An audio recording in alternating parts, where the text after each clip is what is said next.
మీరందరూ తెగ బట్టి కొట్టేసి string buffer and string builder గురించి పిచ్చ క్లియర్ అయిపోయి ఎక్స్ప్లెయిన్ చేస్తానంటే వినుకుండా ఉంటావా? లేదు కదా, ఎక్స్ప్లెయిన్ చేస్తాను చూడు. నీకు string buffer and string builder గురించి అర్థం కావాలంటే దానికంటే ముందు నీకు స్ట్రింగ్స్ అన్నవి ఇమ్యూటబుల్ అని చెప్పేసి నువ్వు నమ్మాలి. నువ్వు నవ్వేలా నేను చేస్తా, ఫోన్ తిప్పి చూడు, పిచ్చ క్లియర్ వచ్చేస్తుంది. ఇక్కడ చూసారా, ఇక్కడ ఒక సింపుల్ ఎగ్జాంపుల్ అయితే నేను రాశాను అనమాట.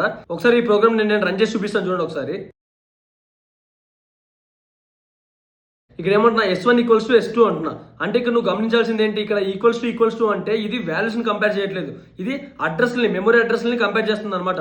వాల్యూస్ ని కంపేర్ చేయాలంటే డాట్ ఈక్వల్స్ అని చెప్పేసి మనం వాడతాం. కానీ మనకి జావాలో ఏంటంటే స్ట్రింగ్ కాన్స్టెంట్ పూల్ అని చెప్పేసి ఒక స్పెషల్ మెమరీ ఏరియా ఉంటుంది అనమాట. దీంట్లో ఏం చేస్తుందంటే ఫస్ట్ నువ్వు ఏదైనా ఒక స్ట్రింగ్ వేరియబుల్ ని క్రియేట్ చేసామంటే ఆ వాల్యూ మన పూల్లో ఉందో లేదో చెక్ చేస్తుంది.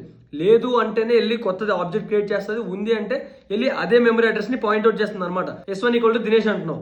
సో ఇప్పుడు ఇది మన పూల్లో ఉందా దినేష్ అన్నది? లేదు కదా. సో కొత్త ఆబ్జెక్ట్ ని క్రియేట్ చేస్తుంది అనమాట, దీనికి ఒక కొత్త అడ్రస్ ఇస్తుంది.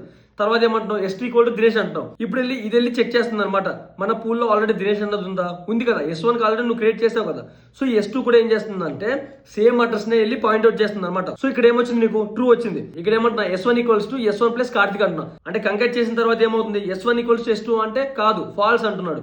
ఎందుకు? ఇప్పుడు చూడండి, ఇక్కడ S1 అడ్రస్ ఏముంది, ఇక్కడ సమ్ 736 ఉంది లాస్ట్. బట్ S1 అడ్రస్ ఎంత ఇది వరకు 309. బట్ నువ్వు ఎప్పుడైతే మ్యానిపులేట్ చేసావో, ఎప్పుడైతే నువ్వు ఆ వేరియబుల్ని చేంజ్ చేసావో దాని అడ్రస్ కూడా మారిపోయింది. వాల్యూ మాత్రమే మారట్లేదు, దాని అడ్రస్ కూడా మారిపోయింది. మీరు ఇక్కడ గమనిస్తే చూడండి. అంటే ఇక్కడ నువ్వు ఓవరాల్గా తెలుసుకోవాల్సింది ఏంట్రా అంటే ఒక స్ట్రింగ్ని గెలకడానికి ట్రై చేసావా, ఒక స్ట్రింగ్ని మాడిఫై చేసావా అంటే దాని అడ్రస్ కూడా చేంజ్ అయిపోతుంది. కాబట్టి స్ట్రింగ్స్ అన్నవి ఇమ్యూటబుల్ అనమాట. సో మనకు అందుకే జావా వాళ్ళు ఏం చేశారా అంటే స్ట్రింగ్స్ లో కూడా మ్యూటబిలిటీ తీసుకురావాలని చెప్పేసి రెండు తీసుకొచ్చారు. ఒకటి స్ట్రింగ్ బిల్డర్, ఒకటి స్ట్రింగ్ బఫర్. ఈ string buffer and string builder ఈ రెండు ఎందుకు తీసుకొచ్చారంటే ఒక్కోటి ఒక్కో దాంట్లో పనిచేయడానికి అనమాట.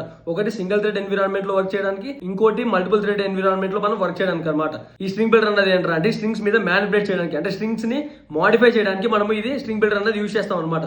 ఇది సింగిల్ థ్రెడ్స్ లో మనం వర్క్ చేస్తున్నప్పుడు ఇది యూజ్ చేస్తాం. ఇది సింగిల్ థ్రెడ్ మీద వర్క్ చేస్తుంది కాబట్టి చాలా ఫాస్ట్ గా అయిపోతుంది, హై పర్ఫార్మెన్స్ ఉంటుంది.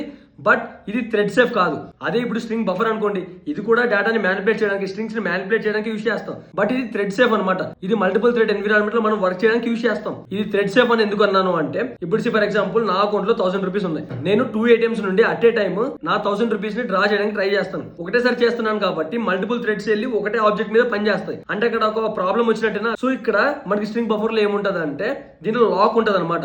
అంటే ఒక థ్రెడ్ ఒక దాని మీద పని చేస్తున్నప్పుడు మిగతా ఏ థ్రెడ్స్ కూడా దాని మీద పని చేయవు. ఎప్పుడైతే ఈ థ్రెడ్ అంతా కంప్లీట్ అయి బయటకు వస్తుందో అప్పుడే ఇంకో థ్రెడ్ వెళ్ళి దాని మీద వర్క్ చేస్తుంది అనమాట. ఒకటి అయ్యే వరకు ఇంకోటి వెయిట్ చేయాలి కాబట్టి చాలా స్లో ప్రాసెస్ అయితే ఉంటది కదా. సో అందుకే దీన్ని ఏమన్నానంటే లో పర్ఫార్మెన్స్ అన్నాను స్ట్రింగ్ బఫర్ ని. స్ట్రింగ్ బిల్డర్ ని హై పర్ఫార్మెన్స్ అన్నా. సో వీడియో ఇన్ఫర్మేటివ్ గా అనిపిస్తే వీడియోని అయితే లైక్ చేసుకోండి, మీ ఫ్రెండ్స్ తో కూడా షేర్ చేయండి. కకృతి పడకుండా రైట్ మరి ఉంటా, బై.